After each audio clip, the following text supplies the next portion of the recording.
Hello, I'm your host David Newson, and welcome to Coated in Gold. Inspired by kintsugi, the Japanese art of repairing broken pottery with gold, this podcast explores the fractured yet beautiful pieces of our modern lives. Drawing on my diverse career and deep curiosity about business and the philosophy of modern living, I dive into compelling stories and speak with high-performing, multi-dimensional individuals to uncover moments of insight and learning.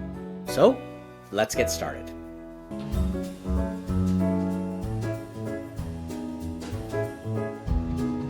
As we are recording this episode, there are so many unknowns about the future of this country. One thing that is absolutely clear is that it is increasingly difficult to speak with people that you disagree with. In today's episode, we will be discussing language, communication, and the difficult task of trying to understand one another. It's my hope to get through this episode without directly talking about the current political climate. I'm recording now in mid-November 2024, and this episode is set to release around the new year. I know it's the elephant in the room, but my interest in talking about language completely predates this election cycle, and it will continue to be an important topic for the years to come. So yeah, it's harder and harder to talk to people you disagree with, or even be certain that when you are talking with someone that your words carry the same meaning. This even happens in my own relationship. My husband is Chinese and speaks English as a second language. When you live together for so long, you start to have shortcuts with language. But every once in a while, I'll be moving fast and drop words and forget to add context to what I'm saying, and he'll have to stop me, time out, David. What are you even talking about? Suddenly, all my shortcuts take us on a detour as I remember that we have to bridge the gaps between languages. In moments like this, I think it's important to take a step back and remember what language really is and what purpose it serves in our lives. Language permits human beings to share and process information about the world around us. What we see, what we hear, what we feel. It's so much more than just the ability to speak as we communicate with signs and other physical ways of communicating meaning. It's about how to let someone else know what you're thinking, feeling, and conveying what is important for us to share in that moment. Recently, I've been thinking a lot about the evolution of languages. And I know it might sound a little random, but how Latin became French and Italian and Spanish and Portuguese. And then how each of those languages splintered off into different dialects. And yeah, I know, another Mormon story. But when I was a Mormon missionary, I was assigned to go to Brazil, so I started learning Portuguese. I really studied trying to master the language because I was supposed to be communicating to them what I thought was the most important message I could at the time. And then I got to Brazil, and they were speaking in regional sotaques, the Brazilian word meaning accents or dialects. Later, when I was in Portugal, I noticed that people who were speaking Portuguese with Brazilian accents weren't exactly being treated as equals. They were somehow different. When I was on my mission, I was placed on the outskirts of Fortaleza, a city on the north coast of Brazil. And as I traveled south to Brasilia, Rio, Sao Paulo, I kept hearing the accents shift, and I had to keep adapting my beginner understanding of Portuguese as words started to shift meaning. It's fascinating to me to think about how, for the most of human history, language was mostly shaped by geography. People in one pocket communicating with their community and then slowly evolving into their own language, shifted and shaped it by their environment. Neighboring groups, and even with earlier colonization, language was morphed by the people speaking it. But with the rise of mass communication, the telegraph to the telephone, and now the internet, our globalized world has kind of conformed around teaching English as the primary common language for business and media. Currently, 55% of all text online is in English. This language conformity online is also changing slang in youth culture. While some terms used to be totally specific to certain communities, think hella from Northern California, They have spread everywhere to seem to be evolving so much more rapidly than generations past.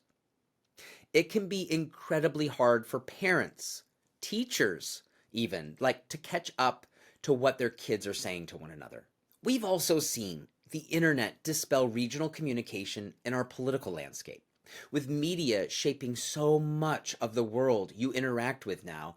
Blue dots and red dots all over the country communicate much more like other blue and red communities rather than with neighbors nearby. The languages we speak and the ways we communicate can alter our perceptions of the world. I was blown away by this story from Radiolab about the color blue. Did you know that the ancient Greeks didn't have a word for the color blue? In fact, most languages, the word for blue didn't develop for thousands of years. And it turns out that our words for colors didn't typically develop until we could reasonably produce the color for dyes or paints. Does that mean they couldn't see blue in their worlds until they could produce dyes or simply have a word for it? Well, the answer is like kind of. What researchers found was that having a term or a category opened up our minds to notice blue in the world in a different way. We have this effect all of the time. You buy a new car, and suddenly you see your car everywhere. You are primed to understand the world in a new way. For example, I recently read a book called Cultish because I am fascinated by how language is used by groups. And when I started reading about how cultish language was used not only by niche religious groups or scammy multi-level marketing schemes, but also in the corporate world, I started seeing this kind of messaging everywhere. I remembered catchphrases used all the time at previous jobs. You start to hear and notice new things about what you hear all the time, and it almost retunes your ear. While the cultish language techniques can be used for manipulation and more destructive intentions, there is also something beautiful about how language can expand our perception. Thinking about talk therapy, there is a reason it can be so effective, right? It's giving words to feelings or acknowledging situations to process them in the present moment. What are we drawing attention to? A past narrative or a projection, once given a name, can lose the hold it's had over you. My son is currently learning how to put words to ideas in a more lighthearted way. He's 6 years old and in the process of learning how to read. His school has students do what they call a book talk. This is a much nicer and more kid-friendly way of describing our generation's dreaded book reports. During his book talk, he presented his favorite book to the class. I have to say, he did a great job. He picked a book called What Will Build by Oliver Jeffers. He had to learn what a genre was and tell his class, okay, this is a children's book.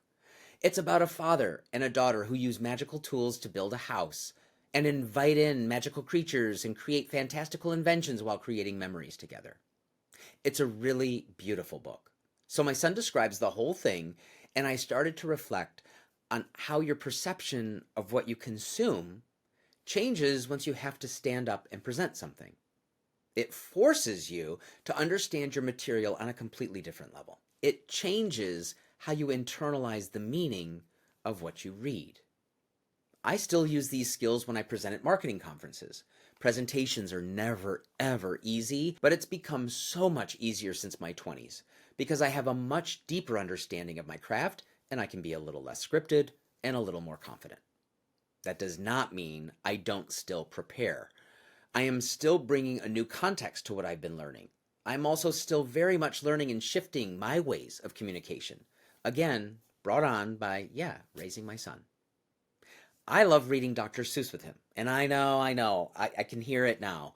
He's a complicated guy with some really bad racist ideas. Like, I do not impart those aspects to my son, and he will never read those books that contain harmful ideas. But there is no one better at teaching kids how to be flexible with language. All his silly rhymes and made up words helped to flex my son's creativity with language. By the way, if you know of anyone else doing similar work, I would love recommendations. I want my son to continue seeing language as fun and playful. As he enters into community at school, we have already begun to be confronted with how language can be used as a tool for harm. This next story, I promise, doesn't have a dark turn. Promise. But it's an example of the changing standards for how we talk about one another. I was at a fundraising event for my son's school, and a parent told me their child had been called a towhead. I was completely taken aback. I had never heard the term before, and I was like horrified. Why would someone call a child a name like that? I thought surely it was an offensive term, which also I have to say too, right? Like, doesn't it feel like increasingly we are filtering our language? Not all of this is bad. Some filters are good. Because check this out. I later learned that it was simply an older term for someone who's blonde. But this also goes to my point about filters and feeling uncomfortable in public discourse or having conversations with other people. To my knowledge, there are no actually malicious connotations to the word. But it was a sign to me of how much our approach to talking about one another has changed.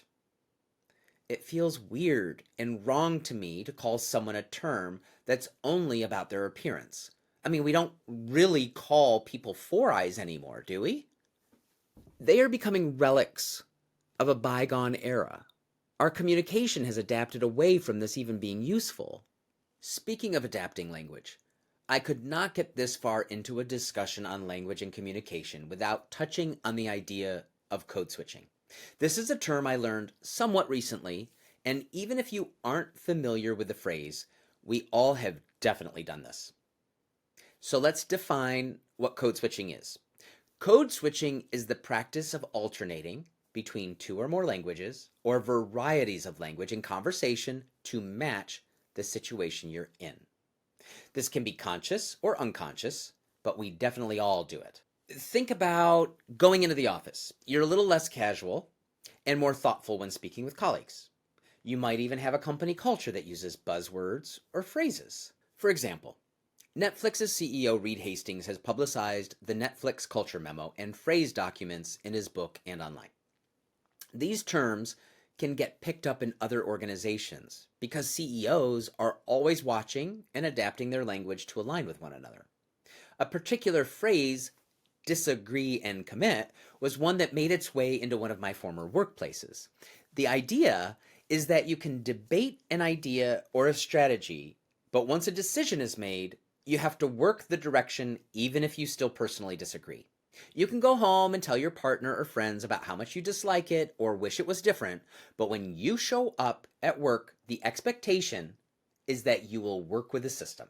Another way we code switch is with family members from different generations. With our older family members, we try to be a little more formal and polite. With younger family members, you're trying to keep up with the slang and youth culture to connect with them. And with kids, we are trying to stay aware of how our words might be picked up by them and be careful not to teach them language they aren't supposed to be using. I still occasionally catch my son saying things like, "That sucks." These are strong words for a 6-year-old and not something that we teach him. But he picks things up at school and brings them home because he hasn't yet learned to code switch from the rowdier schoolyard to the classroom to home. Going back in time, when I learned about the idea of code switching, I first became familiar with the term when I was organizing for the TEDx Soma event in 2019.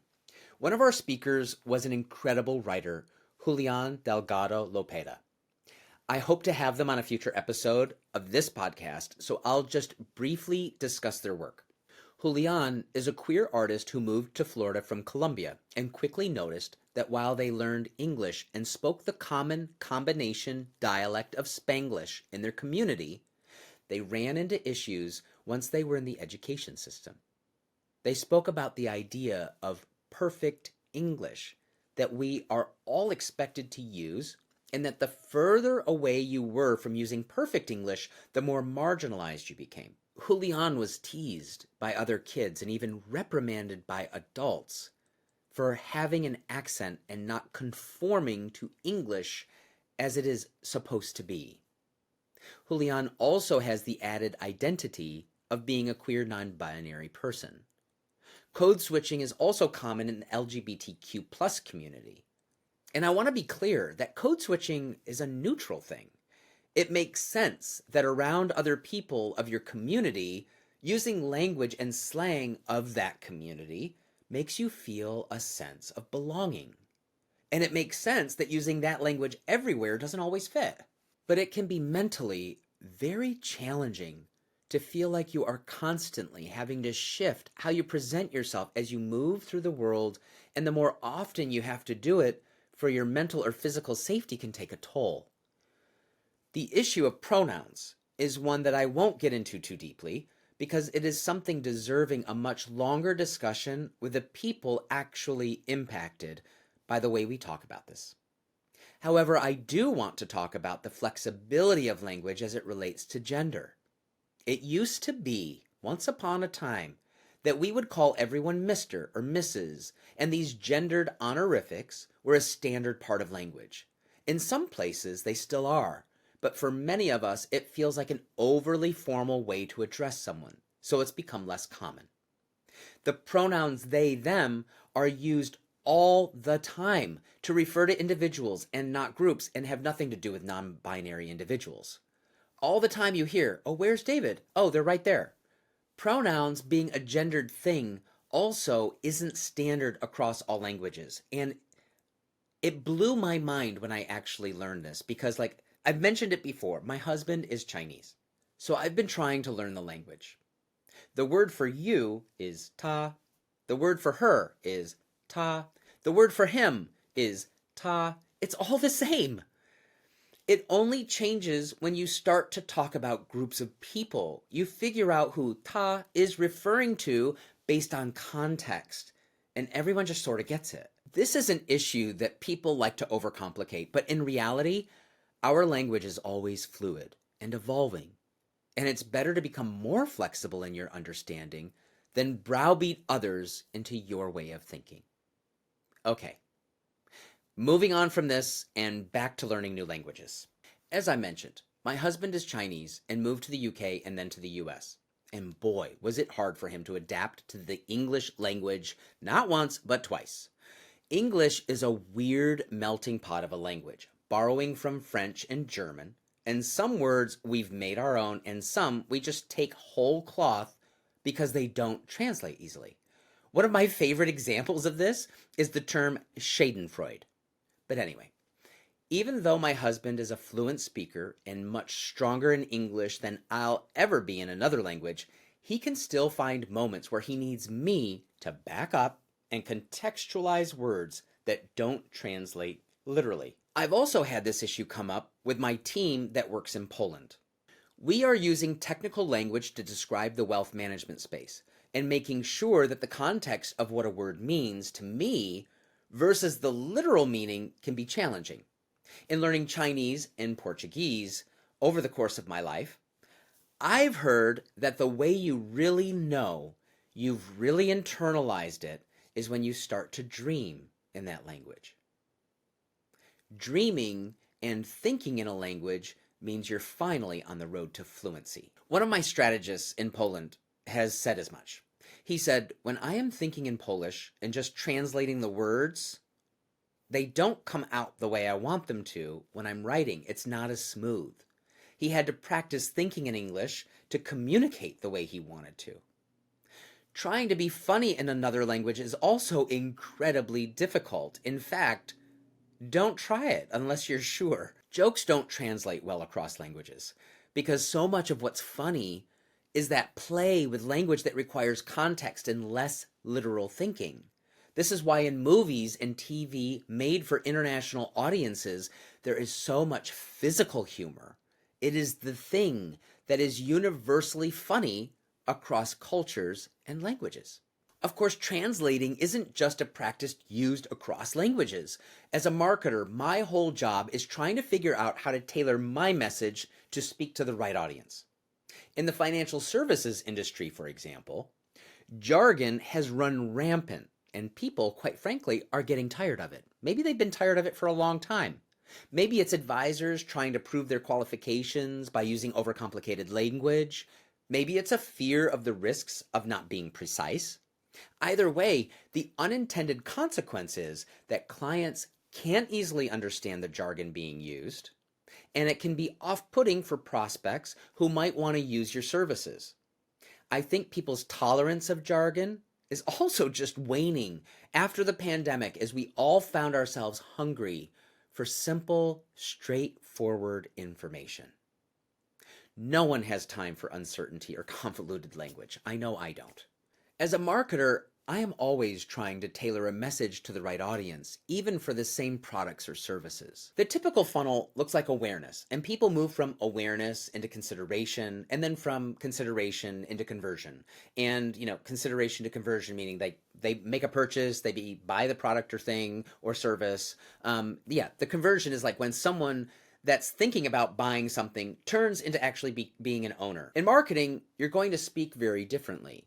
You're going to speak differently to someone who's already retired at 68 years old, wondering about their financial strategy in retirement, right? You might use certain words with that group, and it's a function of, okay, where are they in the world? Are they in the United States?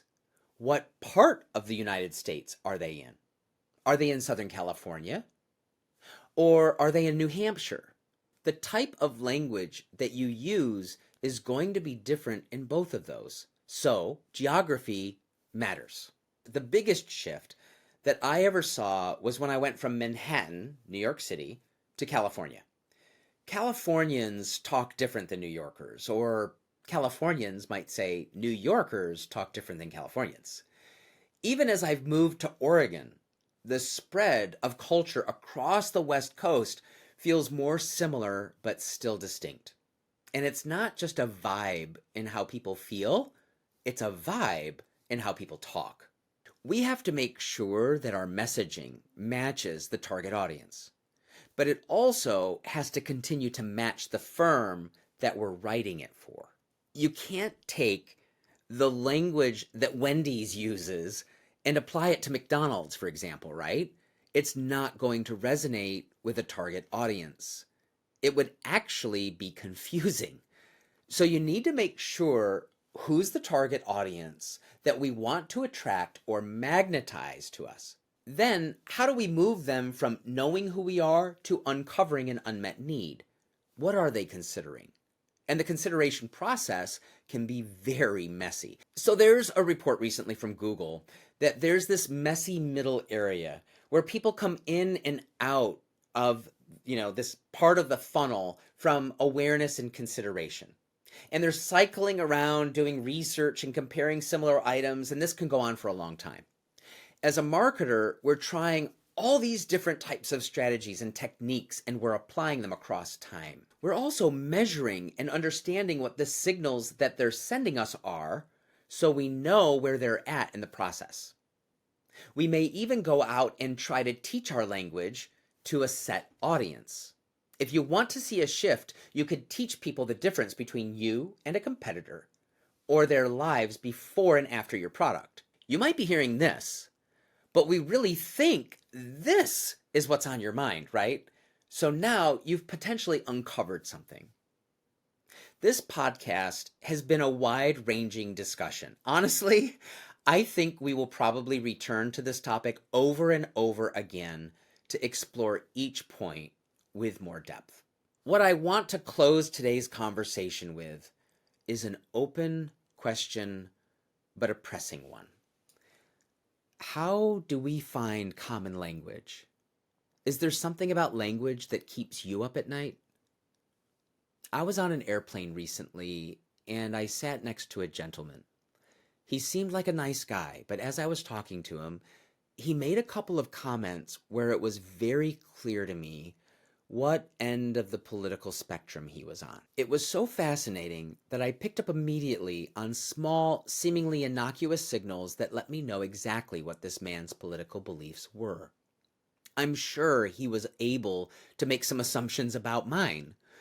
I made a comment to him along the lines of, yes, it appears the system is in rough shape and it's broken. Not knowing him, I was honestly holding back. I don't necessarily reveal exactly what's on top of my mind because I don't know. We don't live in a country that feels as safe as it was just 10 or 20 years ago. But once I said that, he was completely unleashed. And then, of course, I had to tell him, like, hey, I have a very different idea or set of ideas about how to solve it. It sounds like you have some ideas about how you would solve it. I think the way I think about that is a little bit different. But I think what we do agree on is that, like, we're not really headed in a great direction. It seems, quite broken. But this is interesting. At my son's school, one of the pillars of their education is to educate for democracy. And I think part of that education for democracy is knowing and understanding different views. It's almost like advanced diplomacy we need. We need a crash course in advanced diplomacy where you're listening. And you're listening more for commonality than you're listening for difference. And when you hear difference, you note it, but you don't act on the feeling of what it brings up for you. I talk to my husband pretty often about this. We think we want our kids to be really resilient. But it feels as though maybe this is, like with all of this technology and all of the things going on, that we are less resilient. We're more fragile.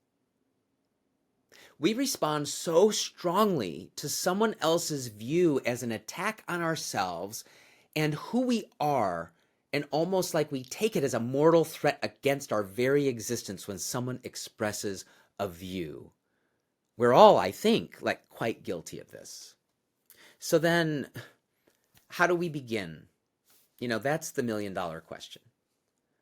How do we begin to change the way that we speak to one another?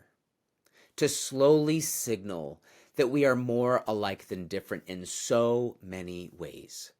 I hope that you all will join me in trying to answer this question. It will be critical in the coming years to try to find ways to communicate with one another beyond literal language. Thank you for listening to Coded in Gold. Please share this podcast to continue to grow our amazing community and follow us on social media to keep the conversation going. Take care.